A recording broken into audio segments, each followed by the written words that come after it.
রাসূল 1400 বছর আগে বলে গেছেন এমন একটা সময় আসবে, এমন একটা সময় আসবে তারা আমার হাদিসকে অস্বীকার করবে। একটা দল প্রকাশ পাবে যারা আমার হাদিসকে কি করবে ভাই? অস্বীকার করবে। আমি যেই জিনিসটা হালাল করে দিয়েছি, আমি যেই জিনিসটা হারাম করে দিয়েছি, তারা সেটা মানতে চাইবে না, তারা আমার হাদিসকে সরাসরি অস্বীকার করবে।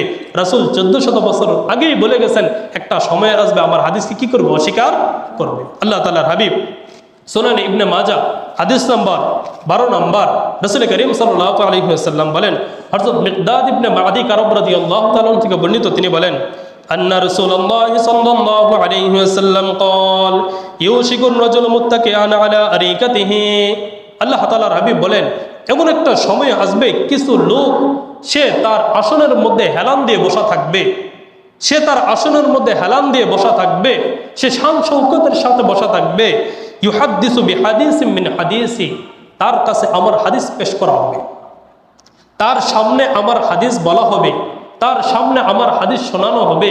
আমার হাদিস শোনানোর পর, আমার বাণী শোনানোর পর সে বলবে কি? ফায়াকুল, সে বলবে বাইনামা ওয়া বাইনাকুম কিতাবুল্লাহ, আমার মাঝে এবং তোমার মাঝে আল্লাহ তাআলার কিতাব আছে। আমার হাদিস তার সামনে পেশ করা হবে, সে বলবে বাইনামা ওয়া বাইনাকুম কিতাবুল্লাহি আযজা ওয়া জাল্লা, আমার এবং তোমাদের মাঝে আল্লাহ তাআলার কিতাব আছে, আল্লাহ তাআলার কিতাব আছে।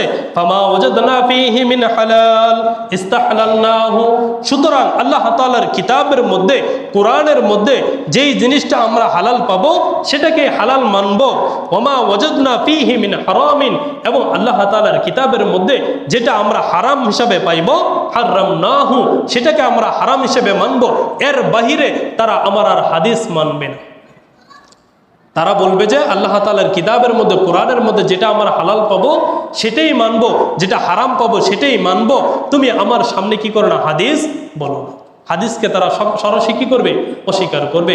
আল্লাহ তাআলার হাবিব বলেন, আল্লাহ তাআলার হাবিব বলেন, তারপর বলেন আলা ওয়া ইন্নামা হাররামা রাসূলুল্লাহ, আলা ওয়া ইন্নামা হাররামা রাসূলুল্লাহি মিসলু মা হাররামাল্লাহ। হে আমার উম্মতেরা, তোমরা জেনে রাখো, তোমরা জেনে রাখো, আমার হাদিস তোমাদের সামনে বলে রাখবে, পেশ করা হবে। আমার হাদিস তোমাদের সামনে পেশ করা হবে। কোনো হালাল হারাম বিষয়ের ক্ষেত্রে তোমরা জেনে রাখো, আমি যেই জিনিসটাকে হারাম করি, আমি যেই জিনিসটাকে হালাল করি, সেটা কার মতো? মিসলু মা হাররামাল্লাহ, কেমন যেন স্বয়ং আল্লাহ তাআলা সেটাকে হারাম করেছে। সুবহানাল্লাহ, কেমন যেন সেটা স্বয়ং আল্লাহ পাক রব্বুল আলামিন কি করেছেন? হারাম করেছেন। আমার হাদিস মূলত এটা আমার হাদিস নয়, বরং কার পক্ষ থেকে?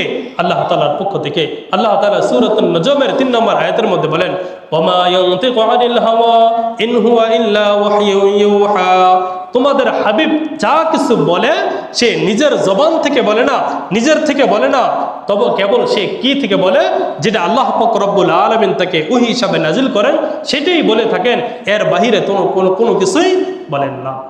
আল্লাহ পাক রব্বুল আলামিন আরেক আয়াতের মধ্যে বলেন কুল ইন কুনতুম তুহিব্বুনাল্লাহ ফাত্তাবিউনি ইউহিব্বুকুমুল্লাহ, হে আমার হাবিব, আপনি আপনার উম্মতকে বলে দেন, আপনি আপনার উম্মতকে বলে দেন ইন কুনতুম তুহিব্বুনাল্লাহ, তারা যদি আল্লাহ তাআলাকে ভালোবাসা পেতে চায়, তারা যদি আল্লাহ তাআলার ভালোবাসা পেতে চায়, তারা যদি আল্লাহ তাআলাকে ভালোবাসতে চায়, তারা যেন ফাত্তাবিউনি, আপনাকে অনুসরণ করে, আপনাকে অনুসরণ করে, আপনি হাবিবকে যেন অনুসরণ করে।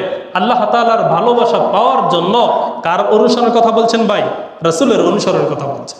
ফাত্তাবিউনি ইউহিব্বুকুমুল্লাহ, আপনার উম্মতরা যদি আপনাকে অনুসরণ করে, আল্লাহ তাআলা এখানে বলেন নাই আপনাকে ভালোবাসতে, আল্লাহ তাআলা বলছেন কি আপনাকে অনুসরণ করার কথা বলছেন। শুধু ভালোবাসার মাধ্যমে কি হয় না? অনুসরণ হয় না, বরং অনুসরণের মাধ্যমে ভালোবাসা হয়।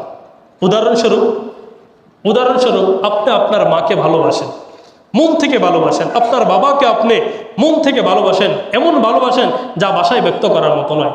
আপনি জবান দ্বারা বলতেছেন আপনার মাকে এত ভালোবাসেন যে আপনার মার জন্য আপনি জীবনও দিতে পারেন, আপনার বাবাকে আপনি এত ভালোবাসেন, আপনার বাবার জন্য আপনি জীবনও দিতে পারেন, কিন্তু আপনার বাবা বলতেছে বাবা বাজার থেকে এই জিনিসটা নিয়ে আসো, আপনি বলেন না পারবো না। আপনার বাবা বলতেছে বাবা একটু টিউবওয়েল থেকে পানি নিয়ে আসো, আমি কি পারবো না, আপনি বলতেছেন কি পারবো না। এটা কি ভাই ভালোবাসা? এটা ভালোবাসা বলে না। আপনি জবান দ্বারা বলেন না ভালোবাসেন, কিন্তু আপনার মা যখনই আপনাকে একটা আদেশ করে সাথে সাথে পালন করেন। আপনার বাবা যখনই আপনাকে বলে সাথে সাথে আপনি কাজটা পূর্ণ করেন। আপনার বাবার আদেশটাকে পালন করেন। আপনার বাবার প্রত্যেকটা হুকুমকে আপনি পালন করার চেষ্টা করেন, পালন করেন, কিন্তু জবান দ্বারা কখনো বলেন না আমি কি আব্বু তোমাকে ভালোবাসি। তাহলে কোনটা ভালোবাসা? যেটা অনুসরণ করা হয় সেটাই প্রকৃত ভালোবাসা। অনুসরণ ছাড়া জবান দ্বারা যেটা বলা হয় ভালোবাসি, সেটা মূলত কি নেবে? ভালোবাসা নয়। ঠিক তদ্রূপভাবে আমি আর আপনার আল্লাহ তাআলার হাবিবকে আল্লাহ তাআলা বলছেন, কুল ইন কুনতুম তুহিব্বুনাল্লাহ ফাত্তাবিউনি ইউহিব্বুকুমুল্লাহ। হে হাবিব, আপনি আপনার উম্মতকে বলে দেন, তারা যদি আমি আল্লাহ তাআলাকে ভালোবাসতে চায়, ফাত্তাবিউনি, তারা যেন আপনাকে অনুসরণ করে, ইউহিব্বুকুমুল্লাহ, তারা আপনাকে অনুসরণ করবে, আল্লাহ তাআলা আপনার উম্মতকে ভালোবাসবে। সুবহান। তারা আপনাকে অনুসরণ করবে, আল্লাহ তাআলা আপনার উম্মতকে কি করবেন? ভালোবাসবেন। রাসূলকে অনুসরণ করার মাধ্যমেই হবে আপনার রাসূলকে ভালোবাসা।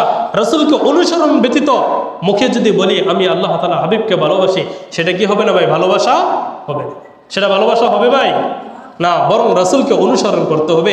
রাসূলকে যেভাবে অনুসরণ করা সেভাবে অনুসরণ করলেই রাসূলকে প্রকৃতপক্ষে ভালোবাসা।